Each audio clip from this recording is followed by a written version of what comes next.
Welcome back to the Wake Up Wild Heart Summit. My name is Ana Paula, and I'm a holistic wellness teacher and transformational coach. I am so happy you're joining us today because I am so excited to introduce to you the wonderful and generous Dr. Holly Woods. Holly is a true power activator. She mentors leaders, social change agents, and others who want to make a bigger impact through meaningful work. She helps them rediscover their authentic purpose, reinvent themselves in the world, and release their constraints to living a bigger life. Dr. Woods has facilitated transformations for 35 years among individuals, businesses, and communities. Dr. Holly, thank you for being here. It's such a pleasure. Thank you so much, Anna. I'm delighted to be here as well and look forward to our conversation. Thank you. So before we begin, can you start off maybe a little bit with your story and how you got to where you are, and how you discovered that this is what you're meant to be doing in life? So I'll give you the nutshell version because I could talk for hours. But I had voices at a very early age telling me that I was here to do something important, and had no idea what that was. Endured a pretty challenging childhood on top of that, and so over time came to recognize that my challenges were actually a blessing. That there was a lot that I was supposed to learn in this lifetime about how to, both survive the challenges.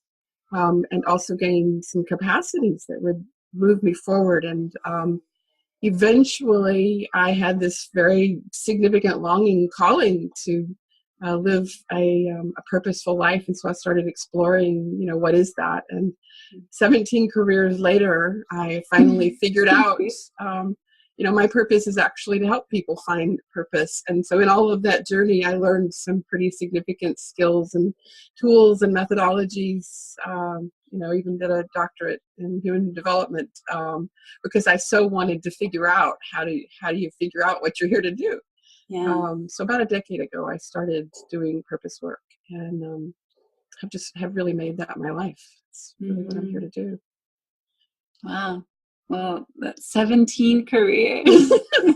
Yeah, so it doesn't have to be that way. One of the things I really love about working with people now is instead of 17 careers and 30 plus years, you can do it in a few months. Actually, you're really ready to commit to figure this out and identify why you're here, what you're here to do. We can get deep really fast, and so that's my goal, is to let's do that. Yeah, way more efficient than I was in my own life, and because we're kind of out of time, we've got to figure this out. Yes, absolutely. And how would you say would be a good first step to discovering what your purpose is, and how do you find out what your purpose is? Well, I use some pretty deep methodology. So anything that I would tell you in this short period of time is not going to take you as deep as we could go, in some sessions. But there's a number of things that you can look at, and one of them is, what have you been curious about in your life? What are the curiosities, the things that kept you awake at night, or that took you to the internet and did several hour searches, or the things that you always end up in that part of a bookstore or a library, or the things that you always end up sharing with your friends, talking about, or you hear something and it piques your interest. So there's always something, there's always some nugget in our curiosities that's related to our purpose. Another thing that you can do is ask your friends, so what is the thing I do? What's the thing I do that you know me by, that I can't help but not do? Can't not help but do, sorry. And your friends who know you really, really well will be able to tell you, oh, every time I see you, this is what you do. And so that's another element. So basically there are like 8 facets of purpose, and I usually help somebody figure out what all of those are.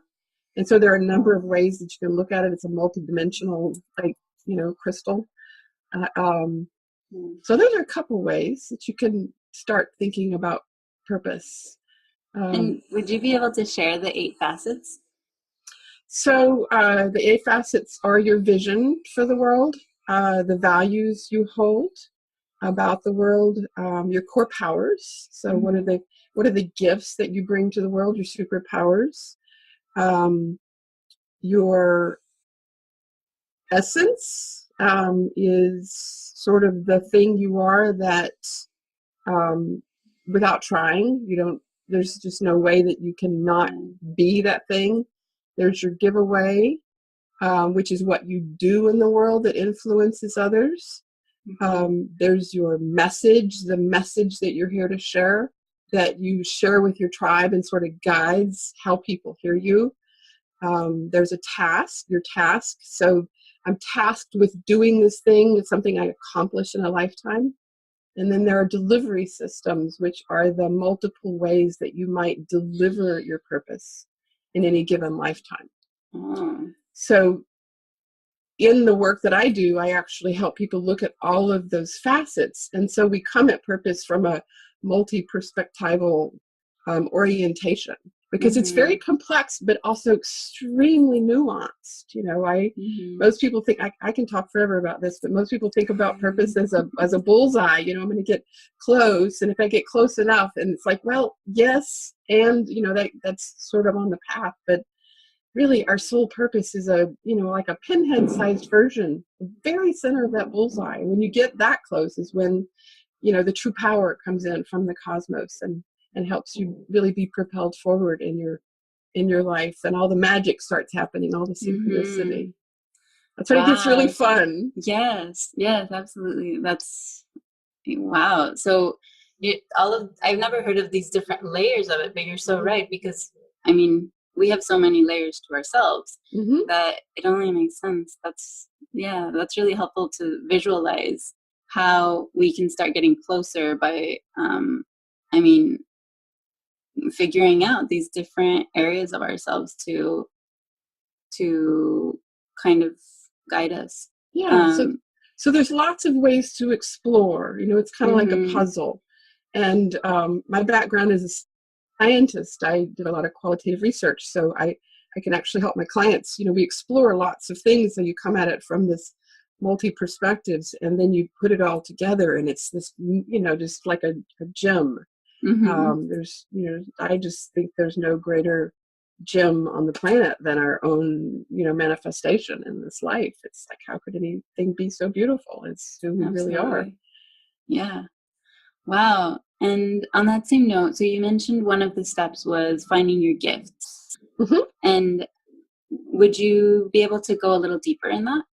Like your superpower gifts? So, most people have a pretty good idea of the things they're good at. Not everybody does, but anybody who's had any kind of success, some people are good writers, and some people are really great athletes, and some people are, really great conversationalists. So I would say pick, one or two of those things that you seem to have had some success in life, and really get underneath it. What is that about? What's in that talent of yours? So if you're a great writer, what is, you can explore it through your message. What are you trying to say, and how do you write, and what attributes of writing, and what do you write about, and what form does the writing take? Form does it take? Is it stories? Is it narrative? Is it nonfiction?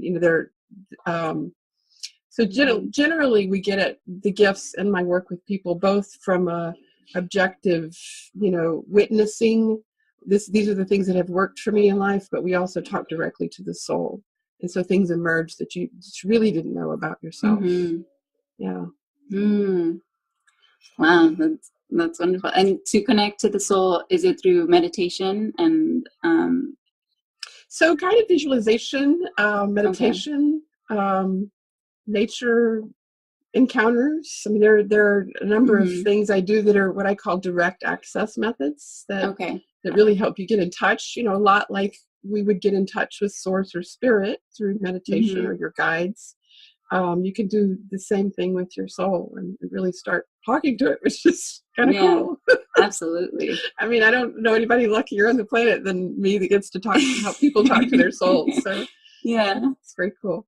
that's wonderful. And how do you help clients overcome challenges that you come across when you're trying to find your purpose? Yeah, so that's a great question. And actually, a good chunk of my work really is about helping people overcome their resistance. And, Yeah. you know, the closer you get to living a life on purpose, the more resistance comes up because your ego's like, no, I don't want to go there. It's scary. Mm-hmm. Mm-hmm. So, we do a lot of things investigating, you know, what I call your default purpose, the life you're living now, and how is Mm-hmm. that served to keep you in your default life. So we look at some of the limiting beliefs and the voices that talk to you regularly that really want to keep you small. So that we look at the fear and the doubt and the self-talk, you know, the negative self-talk. We explore the things that are going on in your life that are keeping you from being focused and directed on purpose. So do a lot of relinquishment work, identification, relinquishment of things that aren't serving. Also do exercises like voice dialogue, where we actually go in and talk to subpersonality parts. So parts of you that emerged during childhood in order to survive or, you know, exist in challenging environments. And, you know, we all have them. This is not a diagnosable DSM thing. It's just, we all have these subpersonality parts. And so learning to negotiate with those parts to bring them in and integrate with your whole being so that you can all be aligned, you know, all of you can be aligned with your purpose where you're going. And are those kind of like just triggered by certain things that happen and then they kind of become part of who you are in that moment? Yeah, great question. So, you know, whatever point of life there was some significant challenge that you experienced, often some part of you says, wow, this is too hard. I can't keep doing this. And it kind of breaks off. So it becomes a non-integrated subpersonality. And it's the part that wants to keep you safe. So it's basically a part of your ego structure.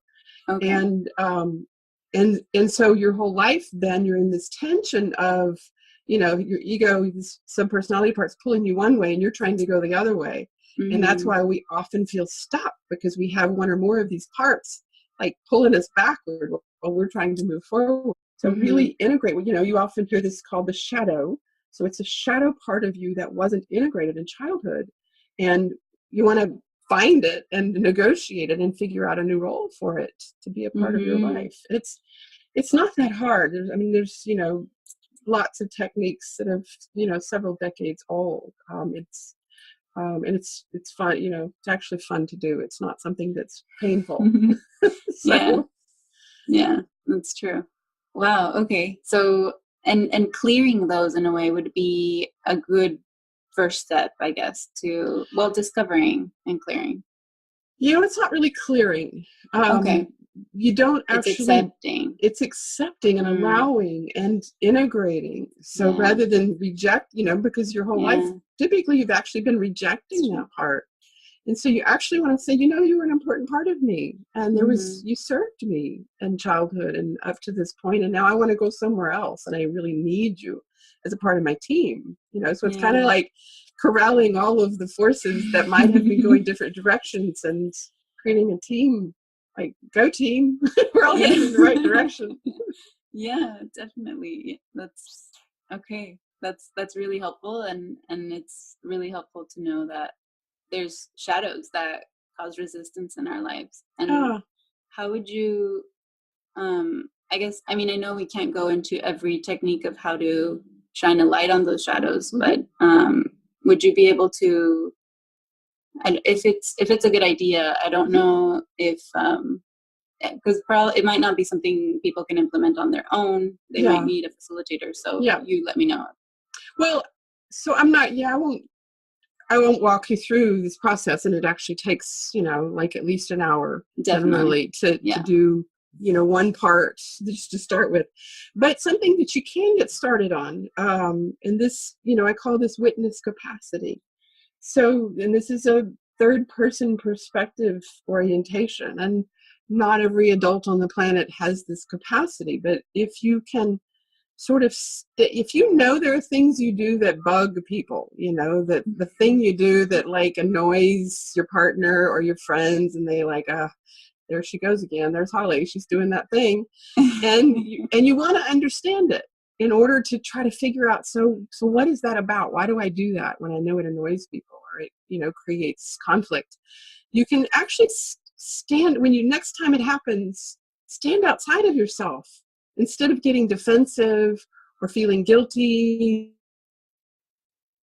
or all the things we do when we do something that we know hurts other people, just like stop in the moment, get still, and say, all right, let me stand outside myself. What did I do?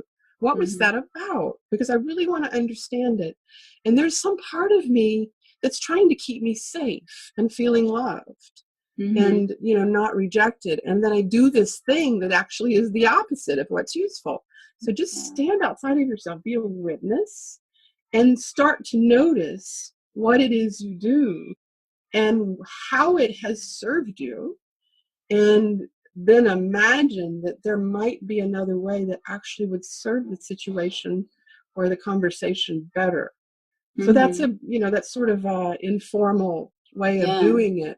But building that witness capacity is actually really helpful for all kinds of things in your life. But, generally we get so defensive about our way, the way we see ourselves, the way we are. And being able to just get really still, it's like, oh, there I go again. It's, oh, well, it's me, I'm here.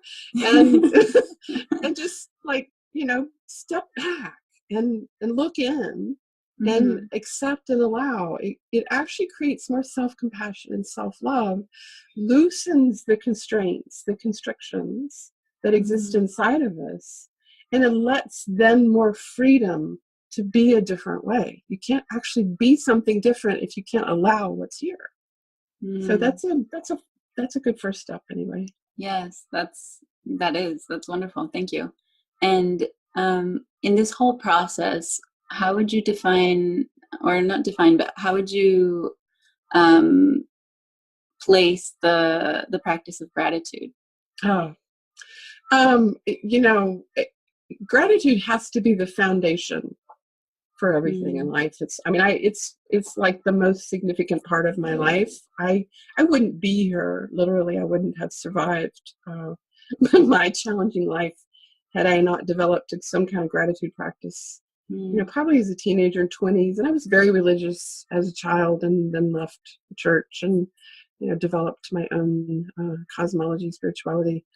Life is, life, you can perceive life as hard in its challenges and the things you have to face on a daily basis, and go through difficult times. Or you can look at it as, wow, this is really one big, huge experiment. And each and everything that I encounter is an opportunity to learn something more about myself, about how I am in the world, about other people. So I tend to look at life that latter way, as, oh, there's something here that's really juicy, and I'm interested to figure out what it's about. And for me, that's about gratitude. Did we go out again? A little bit, but we're good now. Okay. So underlying all of that is a gratitude for whatever experience that you encounter. One of the things that I do regularly, people trigger us. It's just reality, and events trigger us. And I have a practice, Ho'oponopono. I don't know if you're familiar with the ancient Hawaiian practice. It's just one of the simplest. There's a couple things I do. The Ho'oponopono practice, basically, if somebody triggers you, there's something there. It's juicy, and I need to integrate. And so I love you, I'm sorry, please forgive me, thank you. Like all you have to do is say it like 5 or 10 times, a couple times a day, and everything shifts. It's really amazing. It's so amazing. Yeah. Like, and another thing I do is, either when I wake up in the morning or at night before bed, think of 3 things that happened that day that you're grateful for. They don't have to be big, but noticing something new and different every day to be grateful for gives you the opportunity to see life from a new frame. There's always something. The bird that landed on my deck and tweeted at me in the middle of the afternoon, or a friend called when I thought about him and a friend called. It's like, wow, that was pretty cool. There's always, there's just so many things to be grateful for in life that help turn around your perspective if you're having a hard time. Yeah. And also they help set you up in a different vibration, right? Can you talk about how it's important to stay in a certain vibration in order for you to create the world around you as you intend, in a way?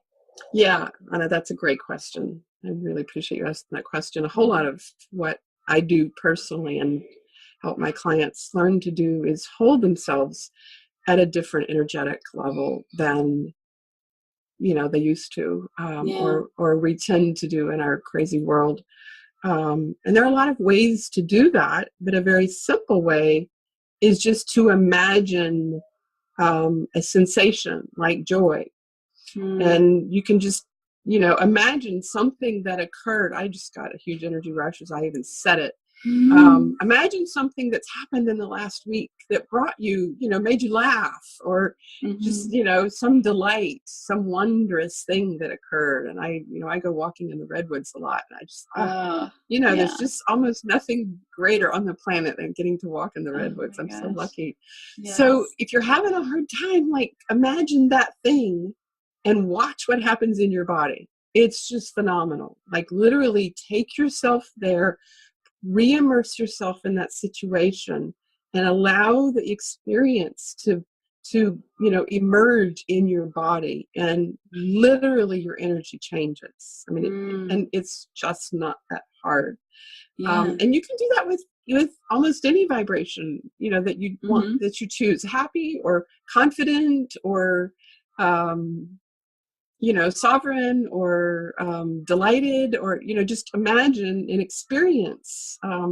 Many of us don't feel confident when we want to take ourselves into the world and, have more impact. And so confidence is something that women especially really struggle with. And I learned this from one of my mentors. Think of something that you absolutely are 142% certain that you know how to do. Even if it's just tying your shoes, something really simple, or picking up a fork and eating. Immerse yourself in the confidence that you can do that thing. And you can bring on that vibration and learn what that vibration feels like in your body. And then take that with you into your work environment or into whatever situation you actually need to have more confidence. And if you lose it, go back, bring it back on. Yeah, because kind of where it lives within yourself, within your body. I mean, you can just feel it. I'm holding that vibration right now. It's just not that hard to do, but we just don't think about it. We look around us and we get lost in the milieu and the chaos, and coming back to center, to the core of who you are, and bringing yourself, your biggest self, more of you to the world. I mean, that's the point, is bringing more of who you are into the world. Absolutely. Wow. Yes. And also in the same note, so one thing is the type of vibration that we just talked about that we create by kind of re-experiencing. But then also, what do you think about the vibration of kind of the knowing that, like, it's already done, like thinking, okay, I'm not going to worry about this because it's already done, because it is, if we're living multiple versions of everything possible, it by bringing in a version of myself in a way that's already confident in like by going with the same stream of thought, then like in a way switching into that reality. I don't know if I'm I think, you know, I often call that my higher self or future self. And you're right, it's, you know, time is an illusion. So you know, we are multiple beings at one time, you know, past, present, future. So I think what you're talking about is letting go of the worry or anxiety that we can be all of ourself. And because we are already all of ourself. And right. I mean, that is so true.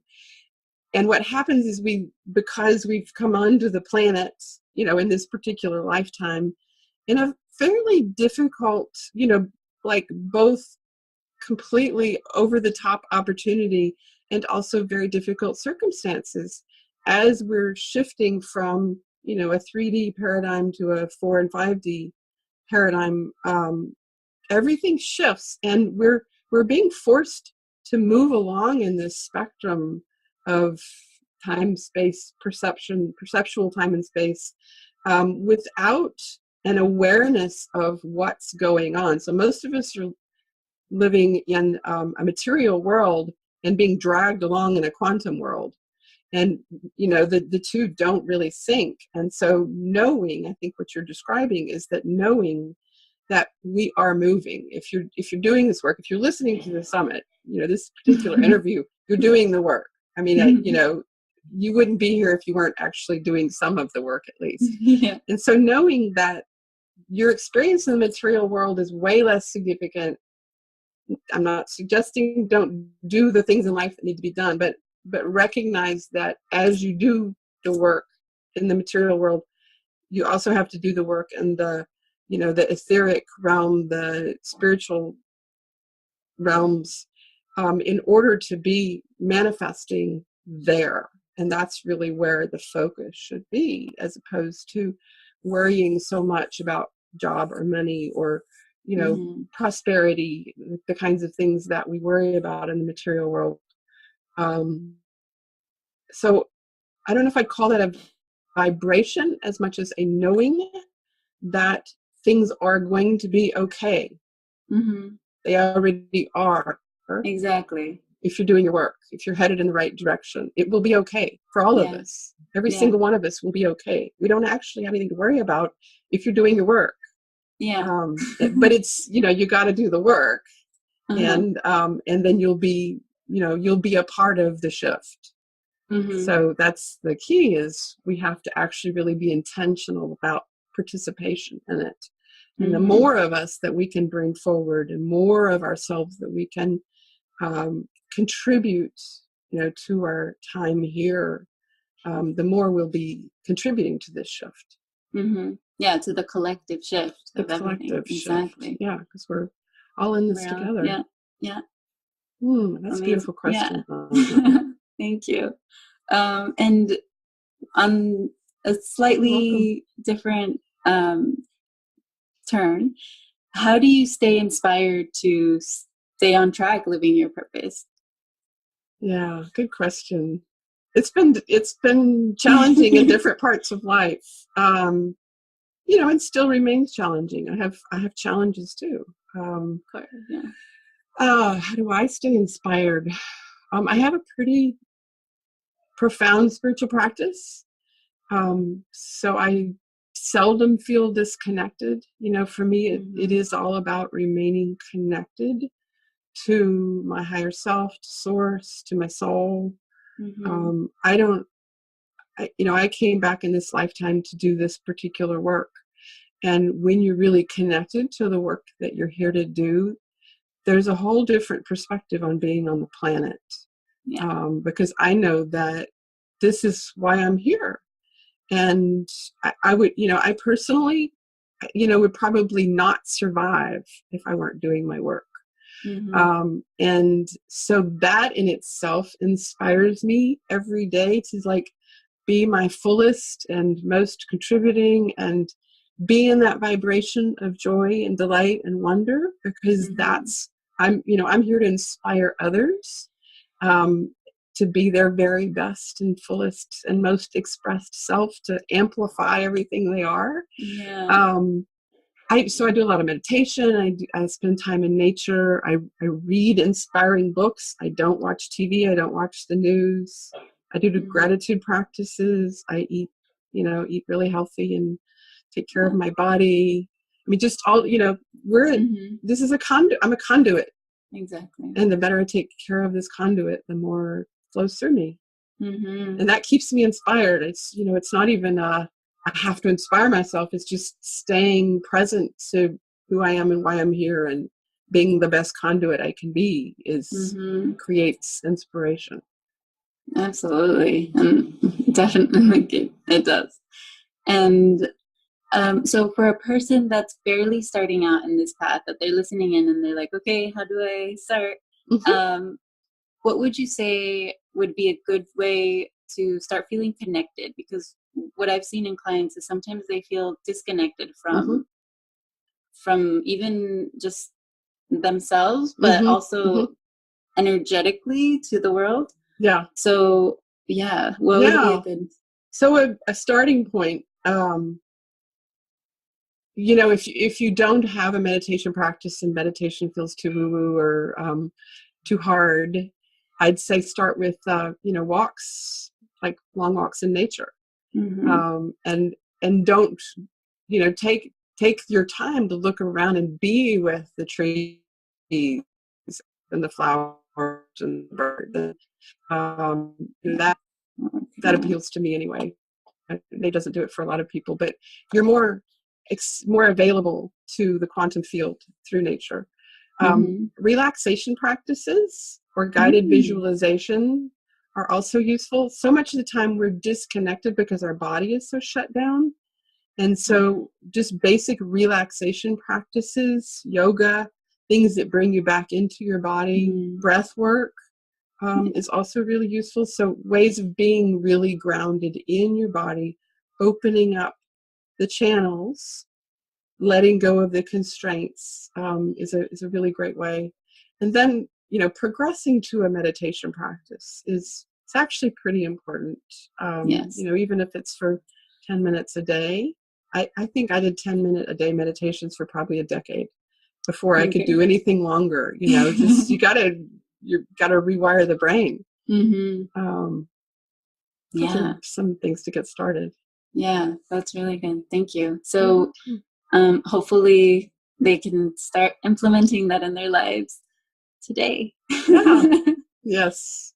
Yeah. And okay, so before we finish up, because I know we're getting to the end of our time, would you be able to tell us a little bit about more of what it means to you to be wild-hearted, and I guess, what does that mean to you? So it's a fun. I love answering this question. It's a fun one. I've always considered myself to be a kind of a big-hearted person. I just love unabashedly, and because I have this capacity to see the good, see people's purpose. I see straight into people and why they're here and who they really are underneath all the layers that we, the armor we create for ourselves. So because I have that capacity, my heart is almost always open. Sometimes it's so open I get hurt. But I've learned how to cope with that. And so for me, it's about really loving deeply and having deep compassion for what people are experiencing and the challenges. Life can be hard, and we're all doing our very best. No matter what we're doing, we're all literally doing our very best. Some of us under very difficult circumstances. And so for me, a wild heart is just unabashed. And I also don't have any reluctance to share the challenges or the experiences I've had. I'm totally raw and vulnerable with people because life's been hard for me. And what would be the point of hiding any of that? So I'm really open to share. And so, wild-hearted to me is just this abandonment of closedness or constraint, like a That's bucking beautiful. bronco. Yeah, thank you. You're welcome. And so thank you so much for being here and for sharing all of this. And it's been so nice to just have a heart-to-heart in a way. Thank you, Anna. I really Thank appreciate you. it. It's been fun. Yeah. So thank you so much, everybody, for being here. And if you felt moved by this story and you'd like to share it with someone you love, please do so. We want to reach as many people as possible and share this message so that they can start living their most authentic self. If you loved something and you want to tell us about it, please let us know. And of course, Holly, you have a generous free gift for the audience. Can you please tell us about that? Yeah, excited too. So I've created what I call a mini course on Teachable, and it's hollywoodscoaching.com/summit course. And it's really short. It's, take you less than an hour to complete the whole course. But basically, I outline how it is you find your purpose. I walk through the steps of what it takes to clarify and clarify purpose, uncover your restrictions, and move into action. So I give kind of an overview in this course, which will help somebody like, oh, that's how you do this, and that's the work I do. And, if somebody wants to, and I give a link and a way to connect with me also in the course. But it's great overviews to have this conceptual understanding of how it happens. That's wonderful. Thank you. Please go ahead, take Holly's course. It sounds amazing. Thank you so much for sharing that. You're welcome. With everybody. Delighted. Yeah. Thank you so much, Anna. This has been just delightful. Something to be grateful for today. Absolutely. Thank you so much. It's been great to connect.